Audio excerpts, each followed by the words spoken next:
Hello सो नमस्कार, मेरा नाम है आलोक कुमार। हम बात करेंगे अनसिक्योर्ड लोन के बारे में। अनसिक्योर्ड लोन यानी कि ऐसा लोन जिसमें आपने कोई भी चीज़ बंधक नहीं रखी है।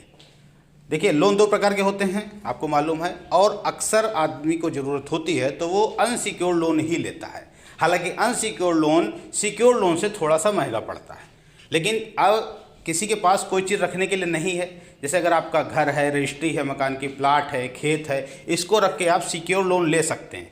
लेकिन अक्सर ऐसा नहीं हो पाता, हमें अनसिक्योर्ड लोन ही लेना पड़ता है। तो अनसिक्योर्ड लोन का रेट ऑफ इंटरेस्ट ज़्यादा होता है और आपने ले रखा है और इसके बाद EMI आप नहीं दे पा रहे हैं। सबके साथ ऐसा हो जाता है, कुछ ना कुछ कंडीशनें आती थी, क्योंकि कोई सोच के तो लेता नहीं है कि हम इसकी EMI नहीं देंगे। हर व्यक्ति जब लोन लेता है तो ये पूरा उसका माइंड मेकअप होता है कि हम इसकी टाइम से किस्त देंगे, और वो देता भी है। लेकिन जीवन में कुछ ना कुछ घटनाएं ऐसी घट जाती हैं जिससे हम उसकी किस्तें नहीं दे पाते, और जैसे ही आपकी किस्त रुकती है, पहली किस्त रुकती है, आपके ऊपर फ़ोन कॉल आना शुरू हो जाते हैं कि आप पैसे जमा करिए।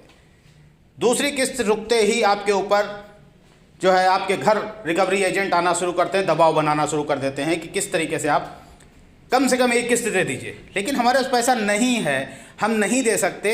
ऐसी स्थिति में आपको क्या करना है? तीसरी किस्त फाइनल जैसे ही आप नहीं जमा करते हैं, आपका खाता NPA में चला जाता है और उसके बाद बैंक उसको नॉन परफॉर्मिंग एसेट में डाल देती है। यहाँ तक तो आपको समझ में आ गया होगा। ये जनरल सी बातें, बैकग्राउंड बताना बहुत ज़रूरी होता है, क्योंकि जो लोग नए लोग हैं उन्हें नहीं जानकारी है कि कैसे क्या हो रहा है। तो जैसे ही आपका खाता NPA में जाता है, यानी जो खाता बैंक को फ़ायदा नहीं देता उसको NPA कहते हैं, नॉन परफॉर्मिंग एसेट। इसके बाद आपके ऊपर रिकवरी प्रोसेस बहुत तेज़ी से शुरू हो जाता है और ये लोन एक थर्ड पार्टी को बैंक बेच देता है औने पौने दाम में।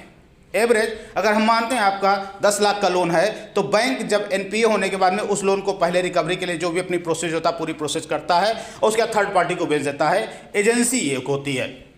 जो रिकवरी एजेंट आपके घर आते हैं वो रिकवरी वाले बैंक के नहीं होते हैं, उनके पास किसी के पास कोई भी रिकवरी का लाइसेंस नहीं होता है।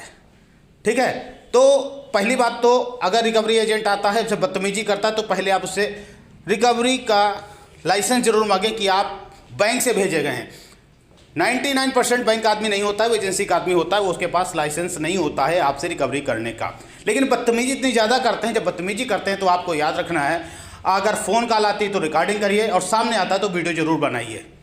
और अपनी आत्मरक्षा के लिए आप प्रशासन को तुरंत उसमें इन्वॉल्व कर सकते हैं। लेकिन डरिए नहीं कि अगर आप लोन नहीं भरेंगे तो आपको जेल हो जाएगी। अनसिक्योर्ड लोन में कभी भी किसी भी रूप में आपको जेल नहीं हो सकती, क्योंकि अनसिक्योर्ड लोन जो होता है वो बैंक खुद जानता है ये हमें नहीं मिलने वाला है। और लोन चाहे किसी प्रकार का हो, चाहे सिक्योर लोन हो चाहे अनसिक्योर्ड लोन हो, बैंक लोन देते समय आपका एक इंश्योरेंस कराता है।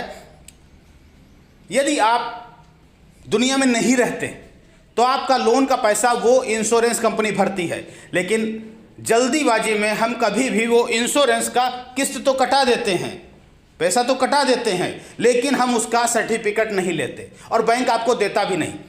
लेकिन आपके साथ ऐसी कोई घटना घट गई और उसके बाद आपके घर वालों को परेशान किया जा रहा है, तो घर वालों का मैं जानकारी के लिए बता दूं कि अगर वो बैंक पे प्रेशर बनाए तो बैंक आपको वो सर्टिफिकेट देगी, क्योंकि आपका लोन इंश्योरेंस कंपनी, और इंश्योरेंस कंपनी कौन होती? अक्सर बैंक की स्वयं की ही इंश्योरेंस कंपनी होती। वो स्वयं बैंक इंश्योरेंस का लाइसेंस लेके रखता है, वो किसी